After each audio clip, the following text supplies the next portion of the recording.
అది పెద్ద స్టోర్ పెట్టినన్ని రోజులు కూడా ఉంచలేనట్టున్నావుగా. ఏది ఇప్పుడు వంశీ ఫార్మ్స్ ఉంది, ఫస్ట్ ఓపెన్ అయింది. మే 31 ఓపెన్ అయింది. ఓపెన్ అంటే చేసావు. జూన్, జూలై, అది ఆగస్ట్, ఓపెన్ సెప్టెంబర్. చేయడానికి ముందు నుంచి నువ్వు వీడియోలు చేసావు. నేను ఇది అవుతుంది, ఈ వర్క్ అవుతుంది, ఆ వర్క్ అవుతుంది.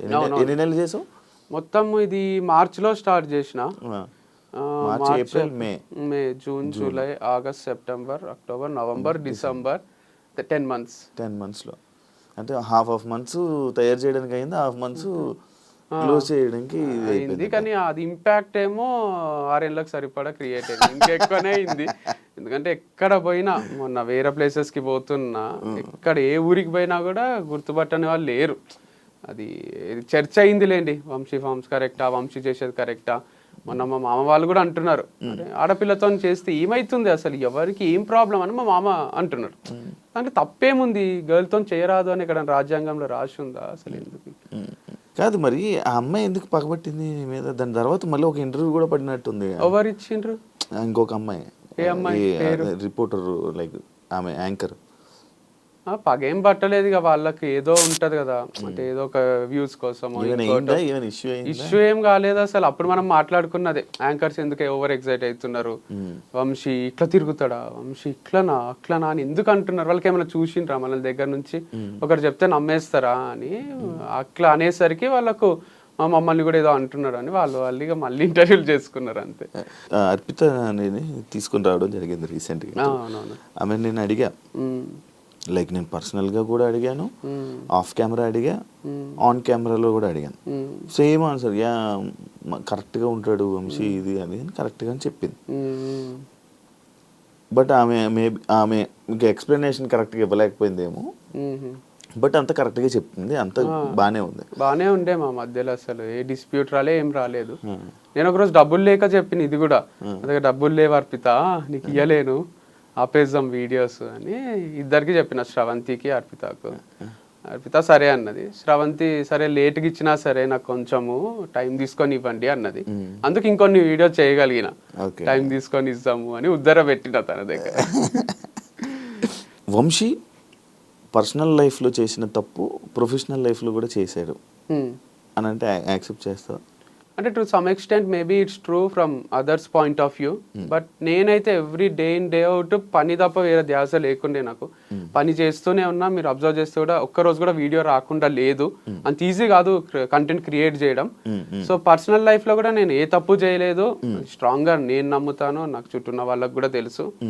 అండ్ ఇది ఎట్లా జరుగుతుందంటే, నేను ఈ మధ్యన బిలీవ్ చేసేది అన్ని మన చేతిలో లేవు. అంతా మనం రైడ్ చేసుకుంటూ పోయినా ఎక్కడి నుంచో ఏదో ప్రాబ్లం వచ్చి మనం సఫర్ అవుతాం అనమాట. అట్లే సఫర్ అయింది నా పర్సనల్ లైఫ్, ప్రొఫెషనల్ లైఫ్ రెండు జీరో గానికే రీజన్ మొత్తం నేనే కాదు, అది చాలా మంది ఇంపాక్ట్, చాలా మంది ఇంటర్ఫియరెన్స్ ఉంది దీంట్లో. సో చాలా మంది నన్ను ఓన్ చేసేసుకున్నారు. ఎంత ఓన్ చేసుకున్నారు అంటే, ఇప్పుడు నేను తాగొస్తే ఇంటికి నైట్ డాడీ తిట్టిండు అనుకోండి, అది డాడీ వరకే. ఇప్పుడు నేను తాగేది, అమ్మాయితో తిరిగేది అంత డాడీ ఒక్కడే కాదు, నాకు మొత్తం లోకమంతా డాడీ అయిపోయింటారు. మొత్తం ఇంత మంది నా పైన ఎగబడి, నువ్వు ఇక్కడ చేస్తే కరెక్ట్, నువ్వు ఇది చెయ్యాలి అని ఒక టీచర్, ఒక ఫాదర్, ఒక పేరెంట్ లాగా, ఒక టీచర్ లాగా నన్ను ఇట్లా వేలు పెట్టి చూపిస్తున్నారు. ఎవ్వరికి ఏం ఎఫెక్ట్ అయితే లేదు. మళ్ళీ ఎఫెక్ట్ కాందే you have to travel in this way, this manner అని చెప్తున్నారు. సరే నాకు మంచినే ఉన్నా, నన్ను వదిలేసేయండి, నేను హ్యాపీగానే ఉన్నా, హ్యాపీనే పని చేసుకుంటున్నా అన్న. నువ్వు హ్యాపీగా ఉంటే మేము చూడలేము అట్లా, నువ్వు ఏడవాలే, నీకు డివర్స్ అయింది, నువ్వు వంశీ ఫార్మ్స్ పెట్టుకొని కూడా క్లోజ్ చేసుకొని నువ్వు ఏడవాలే, అయితేనే మాకు ఆనందం అని కొంతమంది అనుకున్నారు. ఆడికి కూడా చాలా మంది సపోర్ట్ చేసే వాళ్ళు కూడా ఉన్నారులేండి, అందుకే నడిచింది ఇన్ని రోజులు. కాకపోతే కొందరికి ఆ రోల్ తీసుకోబుద్ది అయింది, ఫ్యామిలీ మెంబర్ రోల్, నాకు సాక్షించే రోలు. సో ఎందుకు అట్లా చాలా ఓన్ చేసుకున్నారు లేండి. నన్ను బయట కూడా వంశీ గారు అన్నారు, వంశీ సార్ అన్నారు, ఏమన్నారు, హే వంశీ, హాయ్ వంశీ అనే పలకరిస్తారు. వాళ్ళకి రోజు చూసి వాళ్ళు ఇంట్లోనే ఉంటున్నా నేను అన్నట్టు అనిపిస్తుంది అనమాట.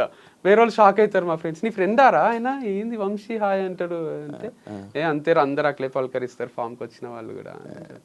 కాదు, ఏదైనా ఇంకొక ఈ ఫేమ్తోని వేరే బిజినెస్ ప్లాన్ చేస్తూ చేయడానికి ప్లాన్ చేయడం వల్ల లైక్ ఇది ఆపేస్తున్నావు అని కూడా మైండ్లో. నేను కమెంట్స్ ఏం చదవలేదు వీడియోకి కూడా, అట్లేం లేదు, అట్లా ఐడియా ఉండింటే బాగానే ఉంటుండే, ఏం ఐడియా లేదు. సో యాజ్ ఆఫ్ నవ్ అయితే 1 వీక్ నుంచి బ్రేక్లోనే ఉన్నా. నెక్స్ట్ ఏం చేయాలనేది అయితే ఎవరైనా క్వశ్చన్ అడిగినా కొంచెం ఇరిటేషనే వస్తుంది. జాబ్ వదిలేసి ఇంట్లో కూర్చుంటారు చూడండి, అట్లే ఉంది పరిస్థితి. సో ఖాళీ ఉన్నా, ఎందుకంటే వైఫ్తో స్పెండ్ చేద్దామంటే వైఫ్ లేదు, ఫామ్స్తో స్పెండ్ చేద్దామంటే ఫామ్ లేదు. ఎవరితో స్పెండ్ చేయాలన్నా అందరికి భయం సృష్టించిండ్రు కొంతమంది. వంశీతో జాగ్రత్త అని కూర్చొని చూపిస్తారు చూడండి. సో అట్లా ఒక మనుషులల్లో ట్రావెల్ చేద్దామన్నా ఒక నాకే కన్ఫ్యూజన్ ఉంది. ఇంట్లో కూర్చుందామంటే డిప్రెషన్ వస్తుంది. సో ఇంటర్వ్యూ రూమే బాగుందని ఇంటర్వ్యూ ఇస్తున్నా.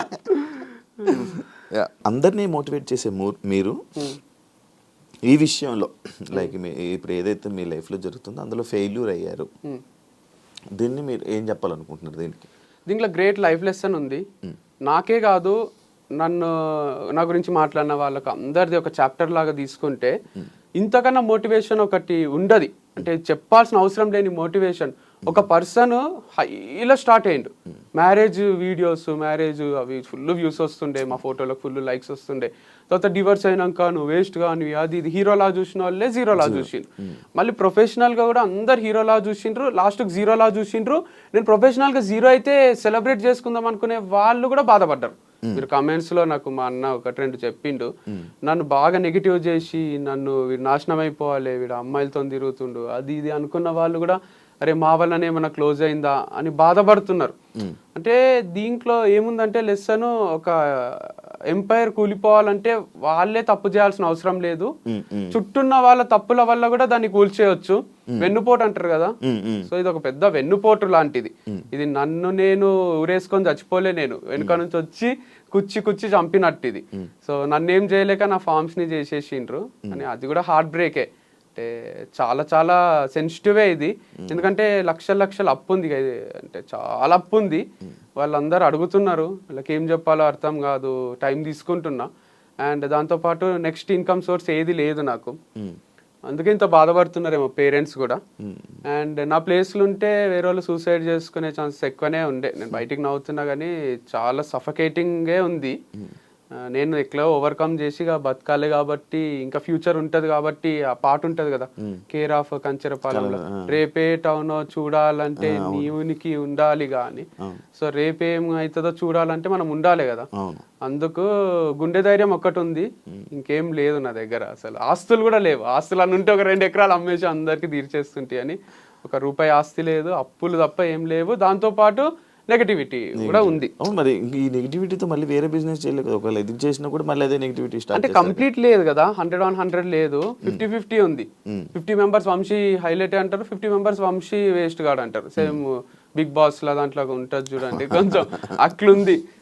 యునానిమస్ గా లేదు, కాకపోతే నేను అంత క్లాసులలో అక్కడ యునానిమస్ చూస్తుంటే 100 మంది పిల్లలు ఉంటే 98 మంది సార్ హైలైట్ చెప్తాడని మంచి అట్లుంటుండే. కాదు, ఇప్పుడు నువ్వు ఏదైనా వేరే బిజినెస్ పెట్టావనుకో, మళ్ళీ ఇదే పోట్లు, ఇవే పాయింట్లు, ఇవే కామెంట్లు, ఇదే బ్యాడ్ చేస్తే ఏం చేస్తావు?